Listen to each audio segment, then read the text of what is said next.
ரத்னவாணி சமுதாய வானொலி. ரத்னவாணி உங்க பிரச்சனைய சொல்லுங்க, தீர்வையோட கேளுங்க, வெளியே வந்து குரல் கொடுங்க.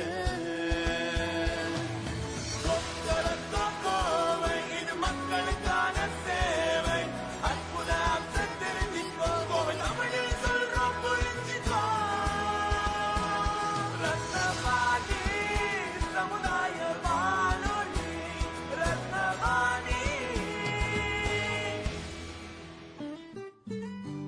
ரத்னவாணி 90.8 சமுதாய வானொலி ஒலிபரப்பு கோவை ஈச்சனாரி ரத்தினம் கல்லூரி வளாகத்தில் இருந்து ஒலிபரப்பாகிறது.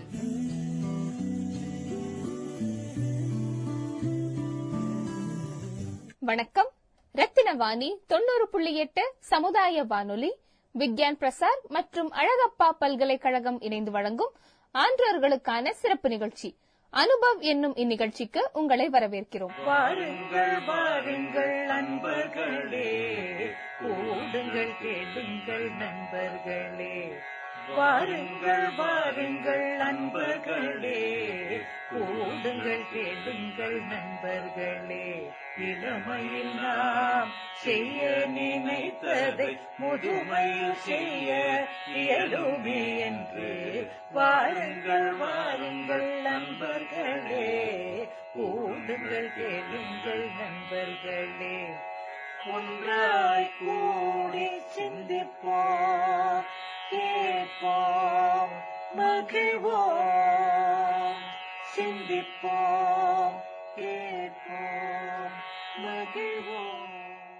இந்த நிகழ்ச்சியின் கடந்த வார பதிவுகளில் விஞ்ஞான அறிவியல் சார்ந்த அறிஞர்களின் புது அறிவுகளும் அனுபவங்களும், மருத்துவத் துறையில் வல்லுநர்களாக திகழும் மருத்துவர்களின் அறிவுரைகளும் மற்றும் அனுபவங்களும், மேலும் அறிவியல் சார்ந்த பாரதியின் தமிழ் இலக்கிய பங்களிப்புகளை பற்றியும் நமது அனுபவ நிகழ்ச்சி மூலமாக ஆன்றோர்களுக்கு பகிர்ந்து வந்தோம். இனி வரும் தொகுப்பின் மூலம் ஆன்றோர்கள் உட்கொண்ட ஞானமும் அவர்களின் கருத்துக்களும் பின்னூட்டம் என்னும் ஃபீட்பேக் பதிவாக இனி வரும் அனுபவ நிகழ்ச்சிகளில் ஒளிபரப்பப்படும்.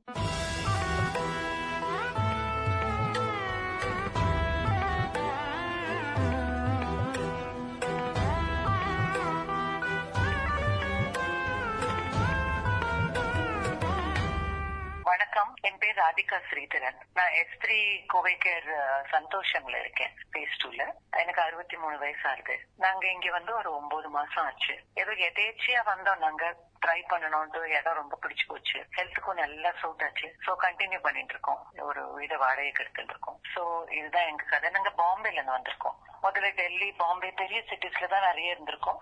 கர்நாடகால சின்ன ஊர்ல கூட ஒரு தடவை இருந்திருக்கோம். பேங்க்ல 2 பேருமே ஸ்டேட் பேங்க்ல வேலை பார்த்ததுனால நிறைய ஊரெல்லாம் சுத்திட்டு இப்ப கடைசியா கோவைக்கு வந்திருக்கோம்.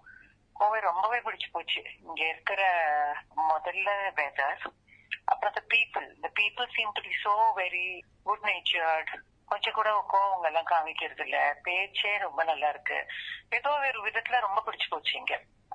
சோ இந்த இன்டர்வியூ ரேவதி பாஸ்கர் எடுத்திருக்காங்க, டாக்டரோட diabetologist. It was very good.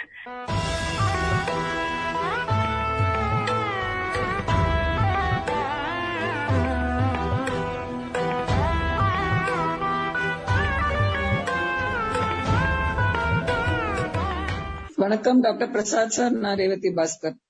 வணக்கம்மா. வணக்கம் டாக்டர் பிரசாத். எங்களுக்கு ரொம்ப சந்தோஷமா இருக்கு உங்களை இன்னைக்கு மீட் பண்றதுக்கு. நானும் ஒரு senior citizen and I'm also diabetes patient. அதனால உங்களோட பேசுறதுக்கு இன்னும் ஜாஸ்தி ஆவல் இருக்கு. நம்ம உடம்புல இன்சுலின் கணையங்கிற ஒரு உறுப்புல இருந்து சுரக்கும். இந்த கணையம் வந்து சுத்தமா வேலை செய்யல, இன்சுலினே சுரக்க வைக்கவே முடியாது. அப்படிங்கும் பட்சத்துல அதை டைப் 1 டயபெட்டிஸ் சொல்லுவோம். இவங்களுக்கு நம்ம வெளியிருந்து தான் இன்சுலின் கொடுத்தாகணும். இல்லாத பட்சத்துல அவங்க உயிர்களுக்கு நேரிடும். as simple as that. இது வந்து டைப் 1. பொதுவா டைப் 1 இள வயது பிராயத்துல வரும். குழந்தைகள் ஒரு அடோலசன்ட் ஏஜ்ல தான் வந்து வரும். பட் இன்னைக்கு பாத்தீங்கன்னா அப்படி கிடையாது. வயதானவர்களுக்கும் டைப் 1 வருதுன்னு ரெக்கக்னைஸ் பண்ணணும். So it clearly depends on the clinicians to identify that and then treat. Right. Type 2 அப்படின்னா என்னன்னா, இன்சுலின் நம்ம உடம்புல சுரக்குது, ஆனா சுரக்கிற இன்சுலின் நல்லபடியா வேலை செய்ய விடுறது இல்லை உடம்பு. அது வந்து எதிர்க்குது. This is called resistance. Insulin resistance உடம்புல இருக்கிறதுனால நம்ம இன்சுலின் சுரக்கிறது சரியா வேலை செய்ய விட மாட்டேங்குது. அது என்னாகும், நம்ம கணையம் இன்சுலின் சுரக்கிறது தான் கம்மியா இருக்குதுன்னு நினைச்சிட்டு மேலும் மேலும் சுரக்குது.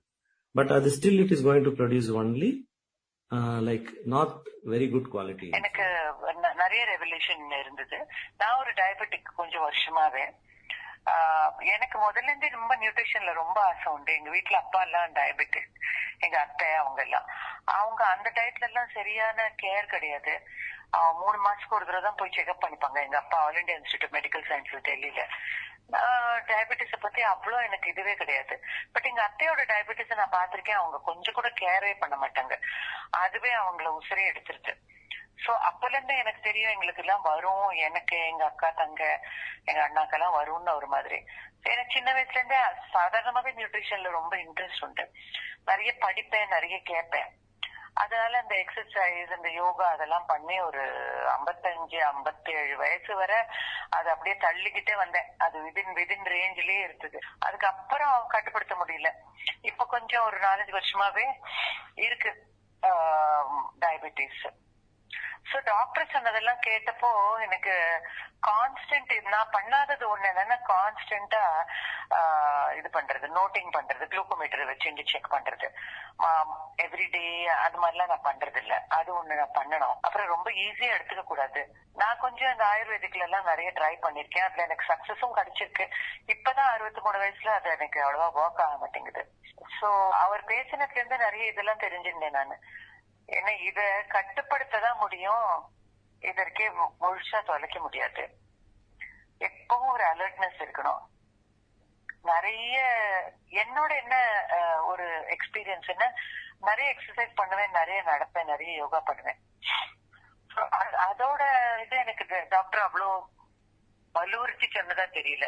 சில ஆசனா எல்லாம் இருக்கு, பர்டிகுலர் ஆசனா, அது ரொம்ப நல்லா கண்ட்ரோல் பண்றது சுகர் அப்படின்னு. ரேவதி மேம் கேட்ட கொஸ்டின்ஸ் எல்லாம் ரொம்பவே பர்டினென்ட்டா இருந்தது. அவங்களே டயபெட்டிக்னால எனக்கு அவங்க ஒரு கொஸ்டினும் ரொம்ப மீனிங்ஃபுல்லாவும் ரொம்ப அதுக்கு தகுந்தாப்புல ஆன்சர்ஸும் ரொம்ப இன்ஃபர்மேட்டிவா இருந்தது. இப்ப நீங்க சொன்னது என்னன்னா, நீங்க நியூட்ரிஷன்லயும் யோகா ஆசனங்கள் இதுல எல்லாம் ரொம்ப ஈடுபாடு கொண்ட இருந்தவங்களா நீங்க சொல்லியிருந்தீங்க. அப்படி இருந்தப்போ நீங்க இப்ப கேட்கக்கூடிய நேயர்களா இருக்கட்டும், அவங்களுக்கு வீட்டுல இருந்தே பண்ணிக்கக்கூடிய ஒரு 2-3 ஆசனங்கள், ரொம்ப ஈஸியான, ஆண்டவர்களுக்கு ரொம்ப பயன் தர மாதிரி 2 ஆசனங்கள் சொல்லி கொடுத்தீங்கன்னா அது இன்னும் அவங்களுக்கு இது ரிவ்யூ செஷனா இல்லாம இன்னொரு ரிக்ரியேஷன் பண்ணக்கூடிய ஒரு செஷனா மாறதுக்கான வாய்ப்புகள் நிறைய இருக்கு. கட்டாயமா இந்த வஜ்ராசனத்துல உட்காந்து மண்டோகா ஆசனங்கிறாங்க, தவளை ஆசனம் சொல்றாங்கல்ல, அது ரொம்ப நல்லா கேக்குது. வஜ்ராசனத்துல உட்காந்து, வஜ்ராசனம்ங்கிறது நம்ம முட்டிங்க உட்காந்து முட்டி மேலேயே உட்காருது. உட்காந்துட்டும் நல்லா நிமிர்ந்து உட்காந்துட்டு கையோட 4 விரல்களை 2 கையை எடுத்து அது நம்மளோட டயப்ரம் அழுத்துற மாதிரி அழுத்திட்டோ அப்படியே குனிஞ்சு நம்ம முட்டி மேல படுத்துக்கணும். So it's to activate the pancreas. அந்த pancreas ஆக்டிவேட் பண்ணினா நல்ல இன்சுலின் சுரக்க வாய்ப்பு உண்டு அப்படின்னு. இது நிச்சயமாக நல்ல பயன் வருது. இது ஒழுங்கா நான் இப்ப கொஞ்ச நாளா சரியா பண்றது இல்ல, ஆனா பண்ணினா நிச்சயமா ரொம்ப நல்ல பயன் தருது. அது என்ன ஒரு 5 தடவை பண்ணினா போறோம், to the count of 5 or 10 maximum. அது பண்ணினா காத்தாலையும் சாயந்தரமும் it should be on an empty stomach. அது ஒண்ணு. அப்புறம் இந்த வயத்தறிக்கை உள்ளம் கிழி மூச்சு எடுத்து எடுத்து எடுத்து டு பீட் யுவர் ஸ்டமக். அது இதெல்லாம் கூட வெறும் வயத்துல பண்ண வேண்டிய ஆசனம் தான். காலையிலயோ இல்ல சாயந்தரையோ பண்ணிட்டு அதே மாதிரி உட்காந்து இதே வஜ்ராசனத்துல உட்காந்து வயத்தை உள்ளுக்கும் கிழக்கும் மூச்சை முழுக்க வெளியேற்றிட்டு உள்ளுக்கும் கிழக்கும் வயத்தை அடி நம்ம முதுகு வரைக்கும் அந்த வயத்தை உள்ளுக்குள்ள எடுத்துன்னு போனோம். புரியுதா உங்களுக்கு? மசில்ஸ், ஸ்டமக் மசில்ஸ முதுகு வரைக்கும் புல் பண்ணிட்டு திரும்பி பீட் பண்ணிக்கிற மாதிரி அந்த மாதிரி பண்ணீங்கன்னா அந்த போர்ஷன்ஸ் எல்லாம் உங்களுக்கு நல்ல எக்ஸசைஸ் ஆகி அங்க இருக்கிற எண்டோக்ரைன் ஆர்கன்ஸ் எல்லாம் எக்ஸசைஸ் ஆகி அங்க மசில்ஸ் எல்லாம் டைட்டன் ஆகி இன்சுலினை சுரக்க வாய்ப்பு உண்டு. அதை தவிர்த்து நடக்கு இருக்கிறது நோ குவெஸ்டின் அட் ஆல். எவ்வளவு நடக்கிறோமே, எங்க அப்பா எல்லாம் அந்த காலத்துல 6 மைல் வாக் பண்ணுவாங்க. And he had kept his sugar under control. ரொம்ப ஜோரா கண்ட்ரோல் பண்ணிருந்தாரு. சாப்பாடு கூட அப்பெல்லாம் என்னதுன்னா கோதுமை சாப்பிடுங்கன்னு சொல்லுவாங்க. ஆனா அப்ப இருக்கிற கோதுமைக்கும் இப்ப இருக்கிற கோதுமைக்கும் நிறைய டிஃபரன்ஸ் இருக்கு. இப்ப இந்த கோதுமை எல்லாம் ரொம்ப ஜெனட்டிக்கலி மாடிஃபை பண்ணிருக்கிறதுனால இந்த கோதுமை இருக்கே உங்களுக்கு சுகர் எல்லாம் கண்ட்ரோல் பண்ணாது. அப்பவும் பண்ணாது. the only bad thing was கோதுமை சாப்பிட்டா குறைவா சாப்பிடுவீங்க, அரிசி சாப்பிட்டா ஜாஸ்தி சாப்பிடுவீங்க. அதெல்லாம் மித்து. இப்போ இதெல்லாம் ஒண்ணும் ஜாஸ்தி பண்ண போறதில்ல. ஆனால் நம்ம பாரம்பரிய கிரெயின்ஸ் இருக்கு பாருங்க, மில்லட்ஸ், கம்பு, ஃபாக்ஸ்டெயில் மில்லட், இந்த தெனை, அப்புறம் ராகி, அதெல்லாம் it is now proven that it's glycemic index லோவா இருக்கிறதுனால, அப்புறமா சாப்பாடு நம்ம உட்கொள்றதும் குறைவா உட்கொள்றதுனால அதுக்கு நல்ல குணம் கொடுக்குது. அடிஷனலா நமக்கு இருக்கே அமினோ ஆசிட்ஸ் அண்ட் புரோட்டீன்ஸ் நம்ம உடம்புக்கு கொடுக்குது. சோ ஈஸியா நம்ம டயர் ஆகிறது இல்ல. அதுவும் ரொம்ப இம்பார்ட்டன்ட். ஏன்னா டயபெட்டிக்ஸ்க்கு ஃபெட்டிக் ரொம்ப இருக்கும். கண்டபடி உட்கார்ந்து இருக்கச்சே அப்படியே தூக்கம் வரும். அப்படி எல்லாம் நான் பாத்திருக்கேன் எங்க வீட்டுல. எங்க அத்தையெல்லாம் அப்படிதான் தூங்கி தூங்கி வழிவாங்க. அதெல்லாம் வராம இருக்கும். நீங்க சாப்பாட குறைவா அளவா இன்னொரு 4-5 முறை எடுத்துட்டா கூட பரவாயில்ல. 3 தடவைக்கு மேல 5 தடவை கூட எடுத்துக்கலாம். ஆனா ரொம்ப குறைவா சாப்பிட்டோம். காய்கறியை கூடுதலா பண்ணிட்டோம். கீரை வகைகள், மோர், அப்புறம் இந்த தானியங்கள்லாம் சொன்னேன் அது, அப்புறம் இந்த ஹோல் லெகுமேஸ் அந்த பருப்பு எல்லாம் இருக்கு இல்லையா, அந்த கருப்பு சனா, சின்ன சனா, நாட் வெள்ளை பெருசு, அதெல்லாம் கூட ஜெனட்டிக்கலி மாடிஃபைடா இருக்கு. கொஞ்சம் பாரம்பரியமா இருக்கிறது. அப்புறம் பச்சை பயிறு, இதெல்லாம் நம்ம டெய்லியே ஏதாவது ஒரு விதத்தில் சுண்டலாகவோ இல்லன்னா அதையே ஊற வச்சு தோசையாகவோ, அது கூட கம்பு போட்டு அரைச்சு வச்சுப்பேன் நானு. அது கூட கம்பு, ராகி, கொஞ்சமா அரிசி போட்டு உளுந்து போட்டு அரைச்சு வச்சுப்பேன். இதெல்லாம் பண்ண கட்டாயமா சுகரை கண்ட்ரோல் பண்றது. நான் கொஞ்சம் கேர்லெஸ்ஸா இருந்தப்போ என்னோட 3 month ஆவரேஜ் 8.79 எல்லாம் போச்சு. இப்ப நான் அது 6.7க்கு கொண்டு வந்திருக்கேன் வித் டேப்லெட்ஸ். பட் இப்ப நான் என்ன முயற்சி பண்ணுகிறேன் என்றால், அதை இன்னும் டேப்லெட்டை கூட குறைக்க முடியுமா என்று. அப்கோர்ஸ் டயபெட்டாலஜிஸ்ட கன்சல்ட் பண்ணிட்டுதான் 2 டேப்லெட் பதிலா 1 பண்ணி சாப்பாட்டுலயே ஃபுல்லா பண்ணி பண்ண முடியுமா என்று பார்க்கிறேன். So diabetes, as doctor said, is totally dependent on our monitoring. இது ஒரு வியாதி நிச்சயமாக நாமே மானிட்டர் பண்ணி எப்பவும் அலர்ட்டா இருந்தா இந்த ஒரு வியாதியை நம்ம ஜெயிக்க முடியும்ன்ற எனக்கு திடமான நம்பிக்கை. It is not like the other ஒன்ன நடக்கிறதுன்னு தெரியல உள்ள அப்படின்னு எல்லாம் இல்ல. இது நம்ம சாப்பாடும் எக்ஸசைஸ்னாலுமே நிறைய பண்ணிட்டு மருந்தெல்லாம் நல்லா குறைக்கலாம். சோ இது என்னோட திடமான நம்பிக்கைமா. ரொம்ப நன்றிங்க மேம். நீங்க நம்ம இன்டர்வியூ கேட்டதை விட உங்ககிட்ட இன்னும் நிறைய விஷயங்கள் நாங்க தெரிஞ்சுக்கிட்டோம். இப்ப நம்ம டிஎஸ்டின்னு சொல்லக்கூடிய department of science and technology, Vigyan Prasar மற்றும் அழகப்பா பல்கலைக்கழகம் இணைந்து வழங்கக்கூடிய இந்த அனுபவ நிகழ்ச்சியை இப்ப நம்ம கேட்டோம். இது பிரத்யேகமா நாம ஆண்டோர்கள் என்று சொல்லக்கூடிய சீனியர் சிட்டிசன்ஸ்க்காக பண்ண ஷோ. சோ ஒரு ஆண்டோரா நீங்க இந்த ஷோவை கேக்குறப்போ உங்களுக்கு எப்படி இருந்ததுங்கறத எங்க கூட ஷேர் பண்ணிக்கோங்க. எனக்கு ரொம்ப பிடிச்சு ரொம்பவே இன்ட்ரெஸ்டிங்கா இருந்தது. நிறைய படிச்ச ஒரு டாக்டர், நிறைய அனுபவம். ஒரு நாளைக்கு 500 பேஷண்ட்ஸ பாக்குறாங்கன்னா அவங்களுக்கு என்ன ஒரு எக்ஸ்பீரியன்ஸ் இருக்கும். நாமெல்லாம் என்ன ஒண்ணுமே கிடையாது அதுக்கு எதிர. சோ அவங்களோட இன்ஃபர்மேஷன், அவங்களோட பாஸ்ட் எக்ஸ்பீரியன்ஸ் இதெல்லாம் பேஸா வச்சுட்டு நம்மளாம் படிச்சவங்க இல்லையா, நாமளும் கொஞ்சம் நம்மளோட, ஏன்னா ஒரு உடம்பு ஒரு மாதிரி. அவர் சொன்ன மாதிரி அது ஒரு பேண்ட் விட்டு 90, 80 அதெல்லாம் ஒன்னும் it's not like every body is different இல்லையா. சில பேர் இப்ப எனக்கு இருக்கே பிபி எப்போ 110/70 தான் இருக்கும். நல்ல காலத்துல இந்த பிரெக்னன்சி போது கூட அப்படிதான் இருக்கும். இப்ப கூட அப்படிதான் இருக்கு. So you can't say 120/80 is the norm for my body. அத மாதிரி சுகர் கூட அது மாதிரிதான். டிராபிக்கல் கண்ட்ரீஸ்ல ஒரு மாதிரி, கோல்ட் கண்ட்ரீஸ்ல ஒரு மாதிரி, அதெல்லாம் சயின்டிபிக்கா ப்ரூவ் பண்ணிருக்காங்க. சோ அவர் சொன்னது, அவர் அப்கோர்ஸ் vast knowledgeல சொல்லிருக்காரு. But still you will have to apply something which is my own personal experience of my own body and discuss it with the doctor. அவரோட பேசி, ஏன்னா நம்ம படிச்சதுக்கும் ஒரு இது இருக்கணும் இல்லையா, நிறைய ரிசர்ச் பண்ணினதுக்கும்.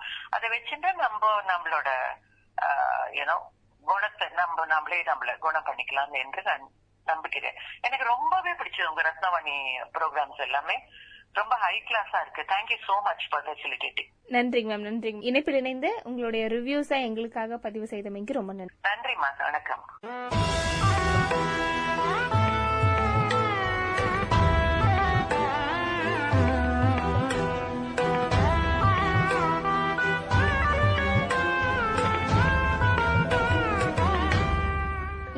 அரசாங்கத்தின் அறிவியல் மற்றும் தொழில்நுட்பத்துறை என்னும் டிபார்ட்மெண்ட் ஆஃப் சயின்ஸ் அண்ட் டெக்னாலஜியால் நிறுவப்பட்ட விக்யான் பிரசார் என்னும் துறை மற்றும் அழகப்பா பல்கலைக்கழகம் இணைந்து வழங்கும் 60 வயதிற்கும் மேற்பட்ட ஆன்றோர்களை உள்ளிணைக்கும் புதுமையான சமுதாய வானொலி நிகழ்ச்சி.